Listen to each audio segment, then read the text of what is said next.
Hello अस्सलाम वालेकुम दोस्तों। मेरा नाम जवाद है और ये हमारी नैनोशॉप टेक्नोलॉजीज़ की तरफ से जो है हमने जो ब्रोकर्स होते हैं या आप कह लें कि सेल्स पर्सन होते हैं, सेल्स एजेंट होते हैं और ऑर्डर बुकर होते हैं या कुछ जो भी ऐसे लोग जो अपना हिसाब किताब रखना चाहते हैं या अपने कस्टमर्स का हिसाब किताब रखना चाहते हैं, अमूमन उनके पास एक मोबाइल होता है लेकिन वो अपने मोबाइल में लिखते हैं या किसी के पास कापी होती है, जर्नल होता है, तो वो उसके अंदर अपना हिसाब किताब बना रहे होते हैं। लेकिन हमने आपकी इस मसले का हल इस तरह कुछ निकाला है कि हमने एक कंप्यूटर खाता के नाम से जो है ये एप्लीकेशन बनाई है जिसमें आप अपने तमाम के तमाम कस्टमर्स के लेजर लाइबिलिटीज वगैरह मेंटेन कर सकते हैं। ठीक है, आप पहले प्ले स्टोर पर जाकर हमारी कंप्यूटर खाता के नाम से ये एप्लीकेशन है, इसे डाउनलोड और इंस्टॉल कर लें अपने मोबाइल में और ये वाला आइकन देखें आ रहा होगा, तो इस आइकन को ज़रूर जो है गौर से देखकर इंस्टॉल कीजिएगा। ठीक हो गया। जैसे ही आपके पास एप्लीकेशन इंस्टॉल हो जाएगी तो आप उसे ओपन करें। जैसे ही आप ओपन करेंगे तो सबसे पहले जो आपके सामने ऑप्शन आएगा वो हमारा डैशबोर्ड होगा। इस डैशबोर्ड का मैं थोड़ा सा आप लोगों को ओवरव्यू दे दूं कि इस डैशबोर्ड के ऊपर आपके पास कुछ ऑप्शन नजर आ रहे हैं, जैसे कि कस्टमर लिस्ट है, ऐड कस्टमर है, डेबिट क्रेडिट लिस्ट है, ऐड डेबिट क्रेडिट है, इसके अलावा टोटल डेबिट है, टोटल क्रेडिट है और टोटल कस्टमर है। ठीक है, इसके मुताबिक मैं बताता हूँ आपको। देखें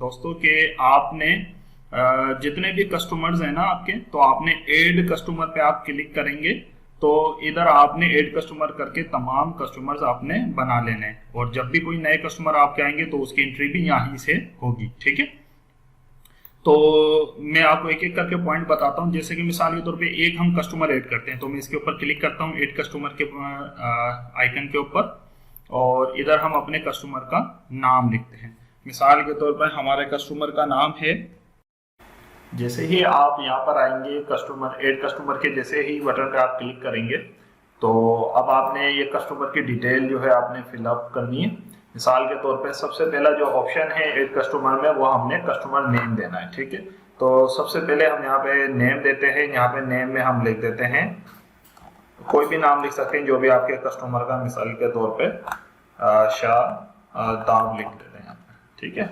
शादाब लिख लेते हैं और उसके बाद शादाब का जो है कॉन्टेक्ट नंबर वगैरह अगर है तो ठीक है वो टाइप कर देंगे, एड्रेस टाइप कर देंगे, ABC टेस्ट एड्रेस, कुछ भी जो आपको मालूम है। अच्छा देखें, यहाँ पर हमने एक पॉइंट लिख रखा है जिसमें हमने लिख रखा है कि do not duplicate customer name. ठीक है, यानी कि अगर आपने शादाब अगर एक मरतबा किसी का नाम आपने अपना कस्टमर बना लिया तो दोबारा वो शादाब आपने नहीं बनाएंगे। ठीक है, अगर किसी और कस्टमर का नाम भी आपका शादाब है तो साथ में उसकी दुकान का नाम लगा दें या उसके सिटी का नाम लगा दें या उसके वालिद साहब का नाम लगा दें, कुछ भी लगा दें, मतलब कि ऐसा करें कि नाम यूनिक हो जाए। ठीक हो गया, तो इस तरीके से आपने नाम को यूनिक रखना है और सेम नाम जो है आपने नहीं रखना है। ठीक है, ये अच्छा। उसके बाद देखें हमारे पास अगला ऑप्शन है inter opening balance. Inter opening balance का मतलब क्या है? इंटर ओपनिंग बैलेंस का मतलब यह है कि इस कस्टमर के ऊपर हमारे कितने बकाया जाते हैं। ठीक है, तो मिसाल के तौर पे इनके ऊपर हमारे 8,000 रुपए निकलते हैं तो हम यहाँ पे 8,000 रुपए लिख देंगे और कमेंट में लिख देंगे कि कंप्यूटर खाता ओपनिंग बैलेंस, जो भी आपने कमेंट वगैरह लिखना है जो भी आप लिख सकते हैं। उसके बाद फाइनली ऐड कस्टमर पे आप क्लिक कर दें। ठीक है, तो आपका इस तरीके से जितने भी आपके कस्टमर हैं आपने बनाने हैं। ठीक है, ये शायद आपका हमारे पास बन गया और आपने इस तरीके से ही तमाम से तमाम कस्टमर बना लेने हैं। अगर इनमें से कोई सा भी नाम आप समझते हैं गलती हो गई है, देखिए मिसाल के तौर पर यहाँ पे मैंने जवाद भी एक एंट्री कर दी और जवाद अहमद के नाम से एंट्री कर दी। मैं ये कह रहा हूँ ये जवाद अहमद नहीं बल्कि शायान अहमद है। ठीक है, तो मैं इसके ऊपर क्लिक करता हूँ। आप कहीं पर भी इस पूरी रो पर जिसको भी आपने एडिट करना है उसके ऊपर क्लिक करें तो देखें उसका नाम देखें आ गया। यहाँ पे जो जो डिटेल हम डाल रखी थी तो जवाद अहमद की जगह हम यहाँ पे शायान अहमद कर देंगे, शायान अहमद।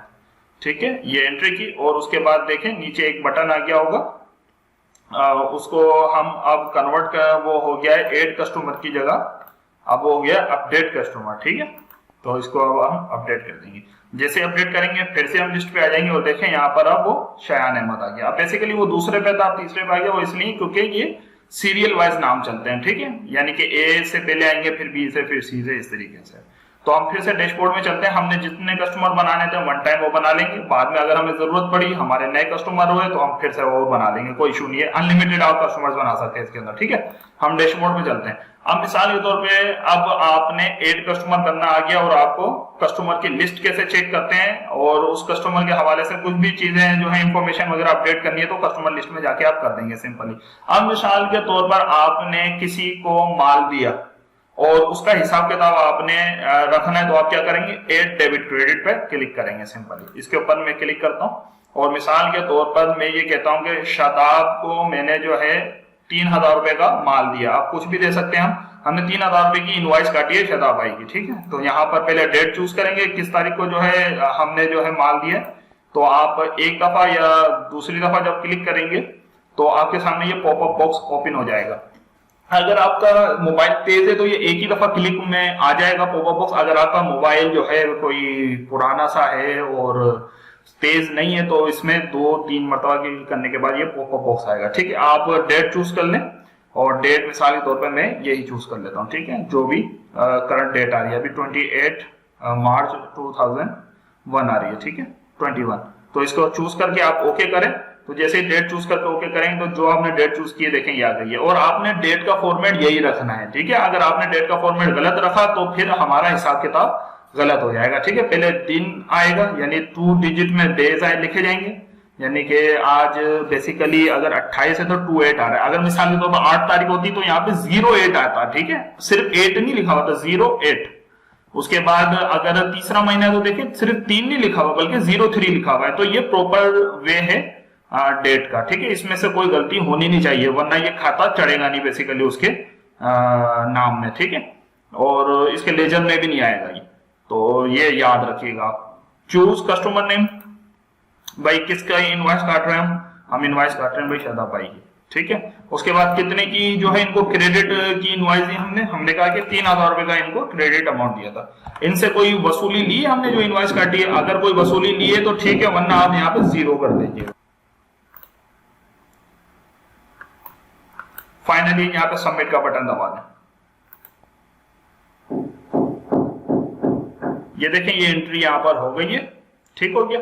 और यहाँ पे डेट आ रही है किस तारीख की एंट्री, ये क्रेडिट अमाउंट है और यानी कि 3000 का क्रेडिट है और 0 डेबिट था। अगर इसको भी एडिट करना है तो आप इसको कहीं पर भी क्लिक करते हैं तो ये एडिट हो जाएगा, ठीक है। मैं अभी आपको एडिट भी कर, मिसाल के तौर पर इन्होंने 3000 की जब इनवॉइस काटी थी हमने, तो इन्होंने 1000 रुपए हमें कैश दिया था इसी तारीख को, तो आप डेबिट में भी वही अमाउंट लिख देंगे, ठीक है। तो मैं यहाँ पर क्लिक करता हूँ और क्लिक करेंगे जब, तो बेसिकली वही सारी इनवॉइस खुल के आ जाएगी। जहां पे 0 लिखा हुआ है उसकी जगह अब आप 1000 लिख दें तो हिसाब किताब में 1000 रुपीज हो जाएगा। अगर वो 3000 की इनवॉइस काटी थी आपने, आप चाहते हैं कि जो डेबिट की इनवॉइस है वो मैं अलग काटूं या अलग इंसर्ट करूं, तो वो भी आप कर सकते हैं, ठीक हो गया। तो आप 2 एंट्री भी कर सकते हैं या इकट्ठी एक साथ क्रेडिट डेबिट की भी एंट्री कर सकते हैं, दोनों आपके पास चॉइस है। हम डैशबोर्ड में फिर से आते हैं तो देखिएगा डैशबोर्ड पे आपके पास यहाँ पर नजर आ रहा होगा, ये डेली की रिपोर्ट आपको नजर आएगी कि आज जो है आपने टोटल कितना जो है वसूलियां की हैं। ये सबसे ऊपर जो है ये वसूली का टैब है, ठीक है, यानी कि टोटल डेबिट मतलब ये कि वसूली कितनी की आपने 1000 रुपए की वसूली की है। टोटल आपने इनवॉइसेस कितने का माल बेचा है, 3000 रुपए का माल आपने बेचा है, ठीक है। तो ये आपकी क्रेडिट है, यानी कि आपने जो माल निकाला है आज कितने का निकाला है, सिर्फ ये टुडे का बताएगा, ठीक है। और ये बताएगा कि जनाब आपने आज कितनी वसूलियां की है। इस तरीके से आपका ये पूरा डैशबोर्ड है। नीचे जो है आपका कस्टमर का है कि आपने कितने कस्टमर आपके सॉफ्टवेयर में ये एप्लीकेशन में बने हुए हैं, ठीक हो गया। तो ये था आपका कस्टमर और डेबिट क्रेडिट, और इसी तरीके से ये डेबिट क्रेडिट लिस्ट है। जितनी भी आपकी डेबिट क्रेडिट हुई भी होंगी यहाँ पर आएंगी। जिस किसी को भी आपने एडिट करना है ये आप आसानी एडिट कर सकते हैं। यहाँ से मैं डैशबोर्ड पे फिर से जाता हूँ और डैशबोर्ड पे जाके आप दूसरा ऑप्शन देखते हैं तो देखें दूसरा ऑप्शन है आपका लेजर का। अगर आपने किसी का भी लेजर निकालना है और निकाल के चेकिंग वगैरह करनी है कि भाई उसके ऊपर कब कब उस बंदे ने माल लिया था, कब कब उसने पेमेंट है की, कब कब माल लिया, कब कब पेमेंट है की, तो आप चूज कस्टमर नेम में आए और चूज कस्टमर नेम में जो है नाम चूज करें। मिसाल के तौर पर शादाब चूज कर लेते हैं और मैं ये चाहता हूं कि इस महीने में इसने हमसे जो है शादाब भाई ने हमसे कितना माल लिया और कब कब पेमेंट है दी, सारा हिसाब किताब। मैंने कहा कि भाई पहली तारीख से लेकर और आज तक जो इन्होंने हमसे माल लिया है तो 31 तारीख तक चलें, ये कर लेते हैं। 1 तारीख से लेकर 31 तारीख तक का सारा लेजर दिखा दो इनका। तो शो लेजर पे क्लिक करेंगे आप, तो जैसे ही शो लेजर पे क्लिक करेंगे तो लेजर आ जाएगा इनका। ये देखें, ये लेजर आ गया कि इनका ओपनिंग बैलेंस 8000 था और 28 तारीख को जो है इन्होंने इनवॉइस कटवाई है 3000 की। तो 3000 की इनवॉइस कटवाई है, 1000 रुपए डेबिट किया है, तो इनका 2000 रुपए 28 तारीख को रह गए थे। तो टोटल इनका 10,000 रुपए बकाया हम पर है, ठीक है, अब तक। तो इस तरीके से यानी कि इस महीने में इन्होंने 3000 का माल खरीदा और 1000 की इन्होंने हमें पेमेंट किए, लेकिन इनके ऊपर टोटल बकाया पुराना ओपनिंग बैलेंस लगाकर वो 10,000 बनता है। तो इस तरीके से आप इनको इनका सारा का सारा लेजर देख सकते हैं सिंपली। और उसके बाद ये लायबिलिटीज का टैब है। लायबिलिटीज के टैब के अंदर जितने भी आपके कस्टमर हैं उनका यानी कि जो करंट बैलेंस जो चल रहा है इनका, हमारे कस्टमर्स का, वो आप सारा का सारा देख सकते हैं। देखें, जवाब के ऊपर 5000 है, शादाब भाई पे 10,000 है। वो देखें, लेजर में भी 10,000 बता रहा था, यहाँ पर भी 10,000 बता रहा है, लेकिन यहाँ पे सिर्फ एक ही रो में आपको पता लगेगा कि किस किस पर कितना कितना अमाउंट हमारा मौजूद है। तो शायान अहमद पे हमारे 5000 है। इस तरीके से आपका सारा पता लग रहा है। अर्न रिवार्ड जो है हमारी एक स्पेशल चीज है कि अगर आप जो है कुछ ना कुछ अर्न करना चाहते हैं हमारे एप्लीकेशन के थ्रू, तो आप वो कर सकते हैं। सिंपली आपने क्या करना है, यहाँ पे क्लिक करना है और आपने जस्ट यहाँ पर देखें एड देखने, यहाँ पे आप 0 पॉइंट है बेसिकली। आपने जस्ट यहाँ पे हमारे एड देखने, और जैसे आप एड देखेंगे तो आपके पॉइंट बढ़ते जाएंगे। जैसे आपको अगर जितने भी आपको यहाँ पे पॉइंट नजर आए उतने पैसों का आप हमसे मोबाइल चार्ज करवा सकते हैं, ठीक है। और यहाँ पे कम से कम जो मोबाइल चार्ज होगा आपका वो 100 रुपए का होगा, यानी कि जो 100 पॉइंट होंगे बेसिकली वो आपके 100 रुपए होंगे, ठीक है। आपने क्या करना है, जैसे आपके 100 रुपए हो जाए तो आपने क्लेम रिवार्ड पॉइंट पे क्लिक करना है। क्लेम रिवार्ड पॉइंट पे क्लिक करने के बाद आपके सामने यहाँ पे आपका नाम पूछेगा, फोन नंबर पूछेगा, और आप सिंपली सेंड कर दीजिएगा। जैसे आप सेंड करेंगे तो ये सिंपली आपकी रिक्वेस्ट हमारे पास आ जाएगी और हम आपको 100 रुपए का बैलेंस या जितने का भी यहाँ पे आपने क्लेम पॉइंट किए होंगे, जितने भी पैसे क्लेम करवाए होंगे, 150 हो सकते हैं, 200 हो सकते हैं, उतने का ही हम आपको मोबाइल बैलेंस भेज देंगे आपके मोबाइल में। तो ये सिंपली अर्निंग रिवार्ड्स थे, यानी कि ये हमारी एप्लीकेशन चलाने के लिए आपको रिवार्ड हम देंगे। जिस तरीके से मिसाल के तौर पर बैंक अल्फला है, बैंक अल्फला क्या करता है, ऑर्बिट्स देता है। इसी तरीके से पीआईए वाले क्या करते हैं, पीआईए वाले जो है कुछ वो पॉइंट्स देते हैं। इसी तरीके से आपके जो कतर एयरवेज वाले हैं वो क्यू माइल्स देते हैं। तो इस तरीके से जो जिसकी जो सर्विस यूज करता है वो उनको पॉइंट्स वगैरह देते हैं। तो जब वो पॉइंट्स इकट्ठे हो जाते हैं तो उसकी बुनियाद पर उनको कोई ना कोई तारीफ वगैरह जो है दिए जाते हैं। तो इसी तरीके से हमने भी जो है पॉइंट्स रिवार्ड वगैरह रखे हुए कि आपको मोबाइल बैलेंस वगैरह हम भेजते रहेंगे। इसके अलावा आप कॉन्टेक्ट अस वगैरह कर सकते हैं। अगर आपने खुद की भी कोई एप्लीकेशन वगैरह मोबाइल एप्लीकेशन हमसे बनवानी है तो आप सिंपली हमसे राब्ता कर सकते हैं इस ईमेल एड्रेस पे contact@inth.pk पर, ठीक है। इस पे आप हमारे से कभी भी जो है आप आसानी राब्ता कर सकते हैं, ठीक हो गया। अच्छा, इसके अलावा ये learn how to use app, ये वही है जो आप इस वक्त सुन रहे हैं कि अगर आपने फिर से आपने यही वीडियो लेक्चर सुनना है तो आप इसके ऊपर क्लिक कर दें और शेयर जरूर कीजिएगा हमारे एप्लीकेशन को, ताकि जो एप्लीकेशन आप यूज करके फायदा उठा रहे हैं वही दूसरे लोग भी उठा सकें, ठीक है। बहुत शुक्रिया और उम्मीद है आपको हमारी एप्लीकेशन पसंद आएगी। छोटी सी एप्लीकेशन है लेकिन बहुत अच्छी है और मैं समझता हूँ जो ऑर्डर बुकर्स हैं, सेल्समैन है वगैरह वगैरह, जो उनके खाते वगैरह होते हैं वो कहाँ उन्होंने पैसे दिए हुए हैं, कितना कितना माल दिया हुआ है, सारा हिसाब किताब उनका कापी किताबों पे होता है। ये हमने सिंपल इतना आसान कर दिया कि वो सारा का सारा हिसाब किताब अपनी इस छोटी सी मोबाइल एप्लीकेशन में कर सकते हैं, ठीक हो गया। तो बहुत शुक्रिया आपका, तो दुआ में याद रखिएगा। अल्लाह हाफिज।